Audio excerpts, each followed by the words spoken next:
السلام علیکم. Welcome to my channel سٹ ناولس پوائنٹ. فریب نظر پہلی قسط. اٹھ جاؤ سلویٰ، اور کتنا سوگی؟ انم نے پردے ہٹاتے ہوئے کشن اس کی جانب اچھالا جو اس کے سر سے ٹکرا کر زمین بوس ہو چکا تھا. کھڑکی سے چھن کر آتی سورج کی تیز شعاعیں اس کی خمار آلود آنکھوں میں چبھنے لگی تھیں. کیا تکلیف ہے تمہیں؟ چادر منہ سے ہٹا کر وہ غرا اٹھی. مجھے اللہ کا شکر ہے کوئی تکلیف نہیں ہے. انم نے ہر جانب سے خود کو ٹٹولنے کے بعد انتہائی تشکر آمیز لہجے میں جواب دیا تھا. تو یہ آفتاب کی مانند صبح سویرے میرے سر پر نازل ہونا ضروری تھا؟ کیا اس سورج کو بھی اتنے سویرے ہی اپنا دیدار کروانا ہوتا ہے؟ اس نے احتجاجی نظروں سے چمکتے سورج کو دیکھا جو اس کے بیڈ روم کے بالکل سامنے کھڑکی کے وسط سے طلوع ہو کر ابھرتا تھا. آفتاب نے اس کی بیزاری پر برا سا منہ بناتے ہوئے بادلوں کی چادر اوڑھ لی. صبح سویرے انم کی آنکھیں پھیل گئیں. 8 گھنٹے پورے ہونے سے قبل تو ہرگز نہیں اٹھوں گی، اعلانیہ انداز میں کہتے ہوئے وہ دوبارہ چادر میں غروب ہو گئی. ایک تو یہ بیوٹیشین کے مشورے، کس پاگل نے بتا دیا اسے کہ 8 گھنٹے نیند لینے سے آپ کی بیوٹی پر کوئی آنچ نہیں آتی؟ وہ بڑبڑاتے ہوئے پھر سے اس کے سر پر آ کھڑی ہوئی تھی. سلویٰ، اس نے جھک کر جھنجھوڑ ڈالا، پھپھو آ رہی ہیں 10 بجے کی فلائٹ سے. تم ایئرپورٹ ریسیو کرنے نہیں جاؤ گی؟ گھر ہی آئیں گی نا تو مل لوں گی. وہ آنکھیں بند کیے ہوئے بولی. سمن کو کتنا برا لگے گا اگر تم نہیں جاؤ گی تو؟ اس نے پھر بھی ہمت نہیں ہاری. وہ اصل میں مما کے موڈ سے خائف تھی. ہاں تو اسے برا لگے گا، تمہیں کیا مسئلہ ہے؟ اس نے پھر سے کروٹ بدل لی اور کانوں پر تکیہ رکھ لیا.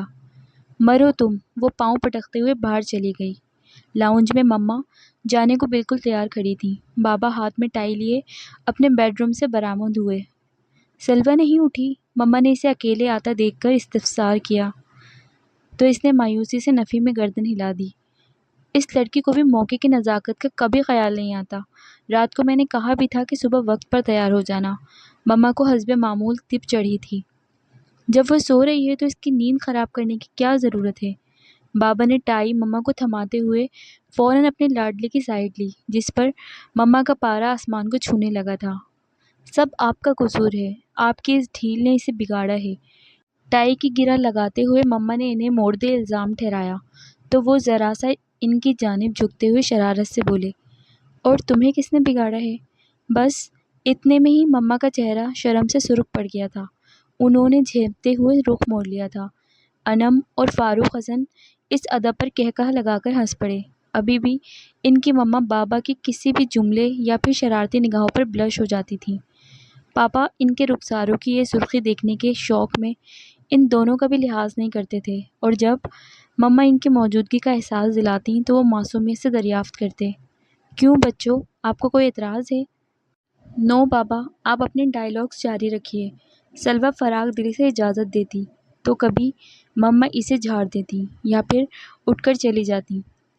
11 بجے کے قریب وہ اٹھ کر نیچے آئی تو پورے گھر میں سناٹا چھایا ہوا تھا. ناشتہ کرنے کے بعد وہ پودوں کی کاٹ چھانٹ کرنے لان میں چلی گئی. سی ڈی پلیئر پر مہدی حسن کی غزل زندگی میں سبھی پیار کیا کرتے ہیں اس کی اور امن کی آل ٹائم فیوریٹ گونج رہی تھی. کچھ ہی وقت گزرا ہوگا جب اس نے بابا کی گاڑی کو پورچ میں آتے ہی دیکھا. سمن نے گاڑی سے نکلتے ہی اس کی جانب دوڑ لگا دی تھی. بہت بدتمیز ہو، اتنا ویٹ کیا تمہارا. امن تو جہاز سے نکلتے ہی سب سے پہلے تمہیں دیکھنا چاہتا تھا اور تم سنگ دل مغرور بے مروت لڑکی.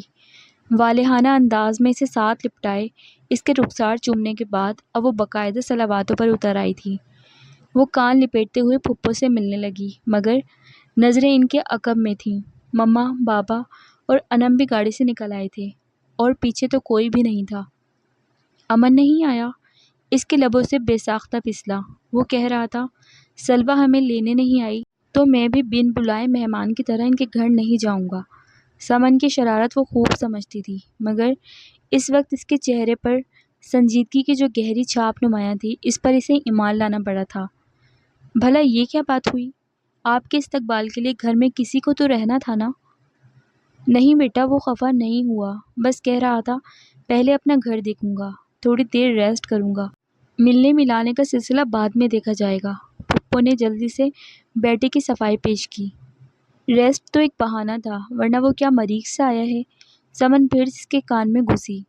ہاں تو مجھے کیا، وہ بے نیازی سے شانے اچکا کر واش روم میں چلی آئی، منہ ہاتھ دھو کر کپڑے تبدیل کیے، مگر اس کا دھیان امن میں الجھا ہوا تھا۔ جس بندے نے اس سے زندگی میں کبھی حال احوال سے زیادہ بات نہ کی تھی، وہ محض اس کے نہ آنے پر اتنا خفا کیوں ہوا تھا؟ تو کیا اس کے لیے بھی میں اتنی ہی خاص ہوں جتنا وہ؟ انم نے آ کر اس کے خیالوں کا تسلسل توڑ دیا۔ سلو کی بچی، اگر بناؤ سنگار سے فرصت مل گئی ہو تو کچن میں آ جاؤ، بہت کام ہے، وہ کہہ کر الٹے قدموں واپس مڑ گئی تھی۔ اس نے مسکرا کر شانوں پر دوپٹہ پھیلایا اور نیچے چلی آئی۔ لنچ بہت خوشگوار ماحول میں کیا گیا تھا۔ اس کے بعد پھپھو اور سمن چلی گئیں۔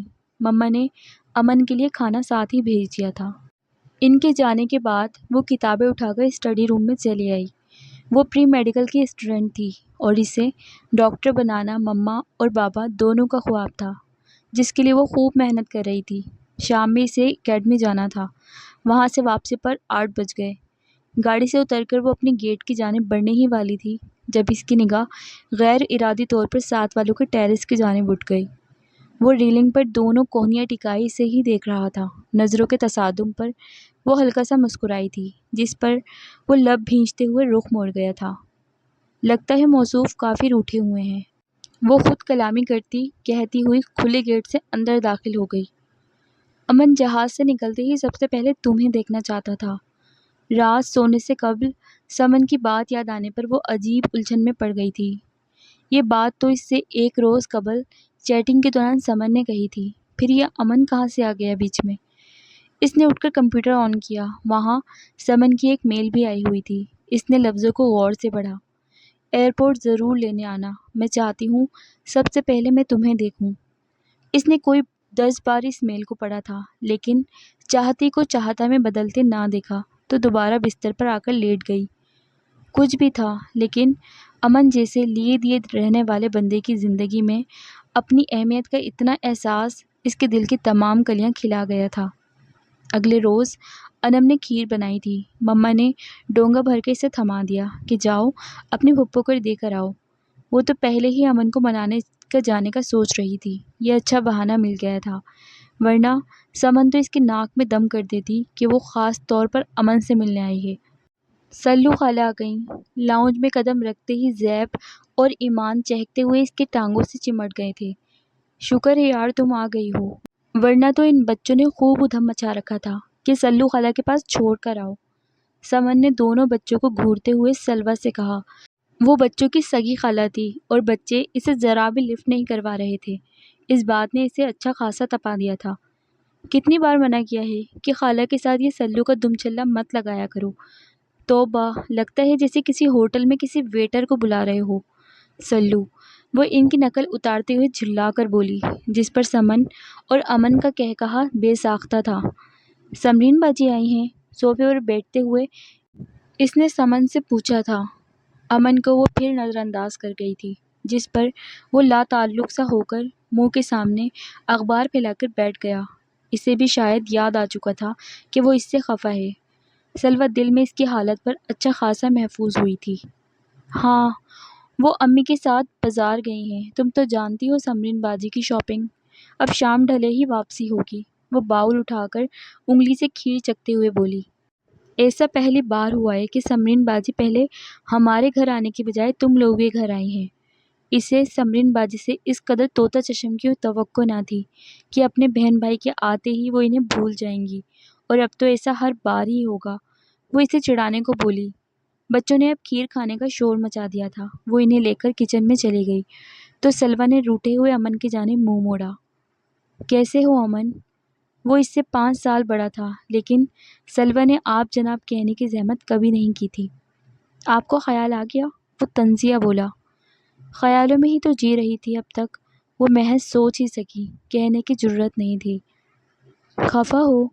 اسے دوبارہ چہرے پر اخبار پھیلاتے دیکھ کر وہ دھیمے لہجے میں بولی تو وہ اخبار رکھ کر سیدھا ہو بیٹھا۔ ہاں ہوں، تو مجھے منانے کا ہنر نہیں آتا، میری سزا بتا دو۔ وہ انگلیاں چٹکاتے ہوئے گویا ہوئی۔ اچھا، وہ سر کے پیچھے ہاتھ لے جا کر سوچتے ہوئے بولا، تمہاری سزا یہ ہے کہ تم آج ڈنر ہمارے ساتھ کرو گی۔ ارے واہ، یہ تو بہت خوبصورت سزا ہے۔ وہ اطمینان سے صوفے پر پھیل کر بیٹھ گئی۔ کیا پکاؤں آج؟ سمن نے دونوں کی جانب رائے بھری نظروں سے دیکھا۔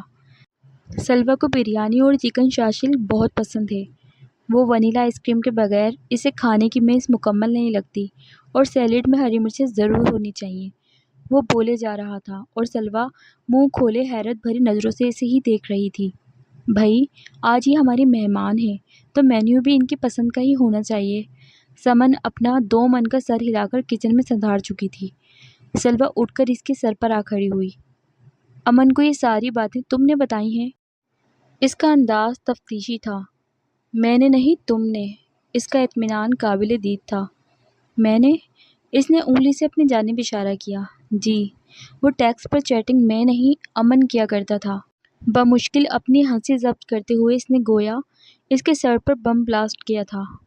میں تم سے کبھی بات نہیں کروں گی۔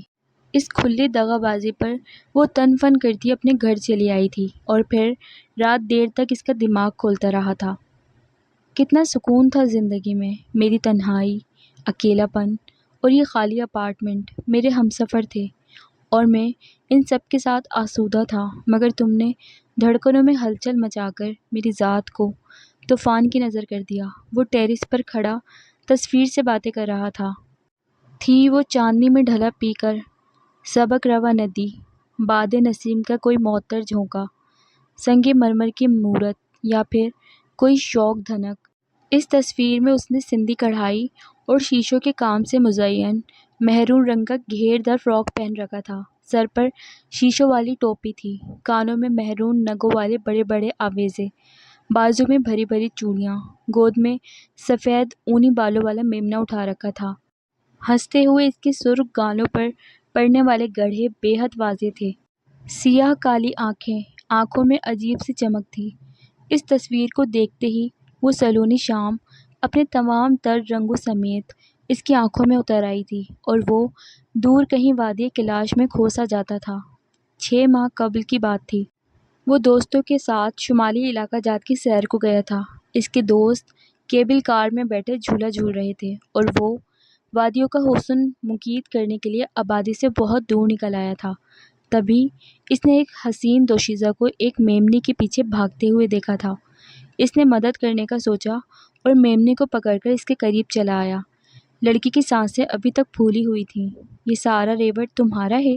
اس نے گھاس چرتی خوبصورت پہاڑی بکریوں کی جانب اشارہ کرتے ہوئے پوچھا، جس پر وہ قہقہا لگا کر ہنسی تھی، اور ارسل کو اس کے ساتھ بلبل، پہاڑ، جھرنے، پھول، ہوا، رنگ، بادل، تتلی، ہر شے کھلکھلاتی ہوئی محسوس ہوئی تھی۔ میں کوئی پہاڑن تو نہیں ہوں، یہ لباس تو میں نے پورٹریٹ بنوانے کے لیے پہنا ہے۔ اپنے حلیے کی وضاحت کرنے کے بعد اس نے میمنہ اس کی گود سے لے لیا تھا۔ ارسل کو دور کھڑی مصورہ دکھائی دے گئی تھی جو اس کا پورٹریٹ بنا رہی تھی۔ لگتا ہے آپ فوٹوگرافر ہیں، اس گیٹ اپ میں میری تصویر اچھی تو بن جائے گی نا؟ وہ اس کے ہاتھ میں کیمرہ دیکھ کر معصومیت سے بولی، اور اس کا دل اس بھول پن پر نثار ہونے کو چاہا تھا۔ وہ کتنی حسین تھی! کیا اس کو کبھی کسی نے نہیں بتایا تھا؟ آئینے نے بھی نہیں۔ اتنی اچھی کہ اب تو میرا دل بھی چاہنے لگا ہے کہ میں تمہاری ایک تصویر اتار لوں۔ تم قدرتی حسن کا شاہکار ہو۔ وہ مسکرا کر بولا۔ سنو مسٹر، کیا مجھ سے فلرٹ کرنے کی کوشش کر رہے ہو؟ وہ خوش ہونے کے بجائے فوراً سیخ پا ہو گئی تھی۔ نہیں، میں نے تو بس اللہ کی قدرت کا اعتراف کیا ہے، وہ کانوں کو ہاتھ لگا کر بولا۔ اس پر ایک خفگی بھری نظر ڈال کر وہ واپس پلٹ گئی۔ جانتی ہو، پہلی نظر میں تم مجھے اتنی خاص نہیں لگی تھی، پھر تمہاری بچکانہ سی معصومیت اور سیاہ کالی آنکھوں نے میرا دل لوٹ لیا۔ آج بھی مجھے اس ہنسی سے میٹھی کوئی دھن نہیں لگتی۔ تمہاری ریشمی زلفیں مجھے پریشان کرتی ہیں، اور تمہارے ہونٹوں کا یہ سیاہ تل میرا قرار لوٹ لیتا ہے۔ میں تمہیں اب مجسم دیکھنا چاہتا ہوں۔ اس کا ایک ایک نقش کو کھوجتے ہوئے وہ بے خود سا ہو چلا تھا۔ تم اپنے خرگوش پنجرے میں بند کر کے نہیں رکھ سکتی؟ اندر کی کھولن کہیں پر تو نکالنی تھی۔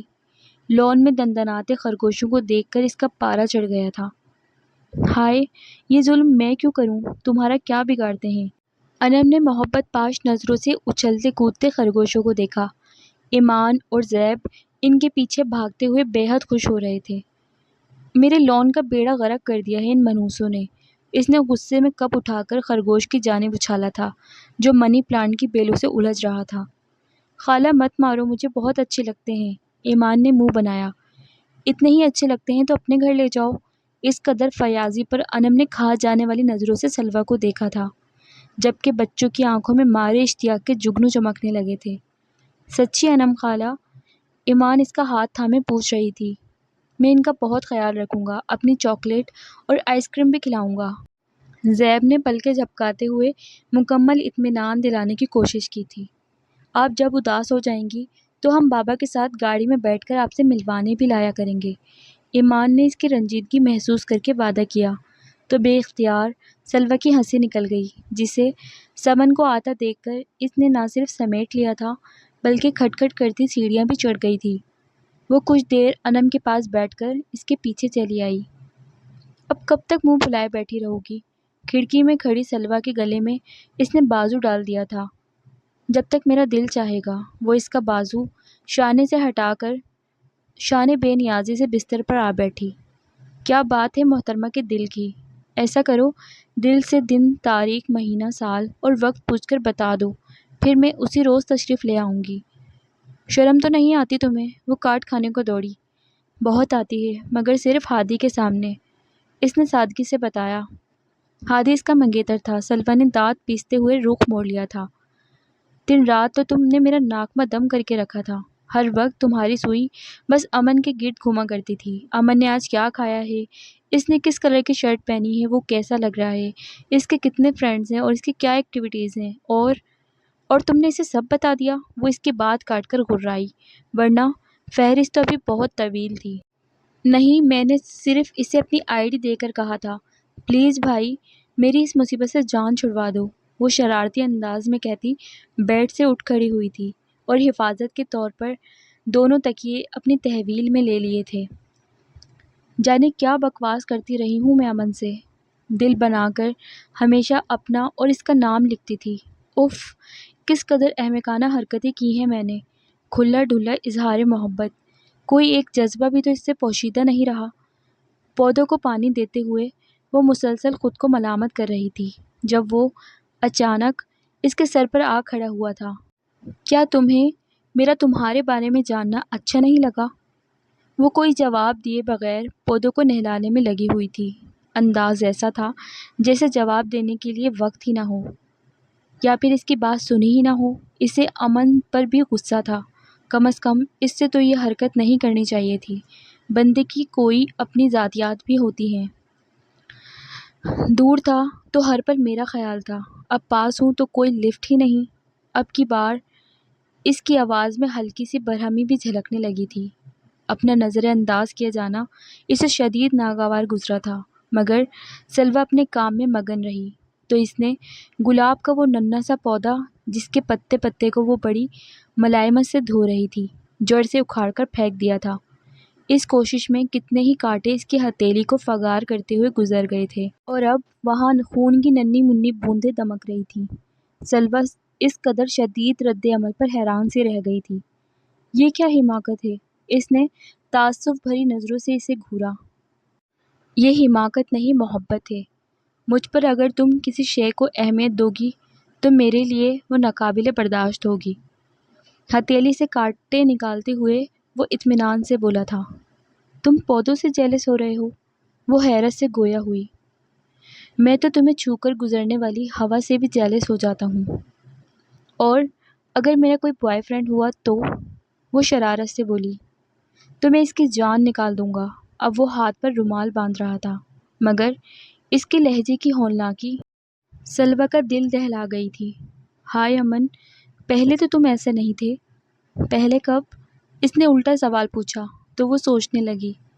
پھپھو کی فیملی اس کے بچپن سے ہی جدہ میں مقیم تھی، البتہ گرمیوں کی چھٹیاں وہ لوگ لاہور میں ان کے گھر گزارتے تھے۔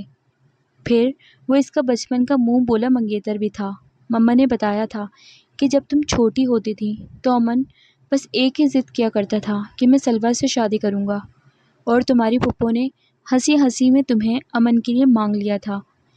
یہ قصہ تو وہ بچپن سے سنتی آ رہی تھی، لیکن وہ امن کے بارے میں زیادہ کچھ نہیں جانتی تھی۔ وہ ہمیشہ صرف اپنی ہی دنیا میں مگن رہتا تھا۔ ہمیشہ سے اپنی پڑھائی اور اسپورٹس میں دلچسپی رہی تھی۔ سب سے پہلے جب مما نے تمہیں میرے لیے مانگا تھا، اس وقت تم 2 ماہ کی تھیں۔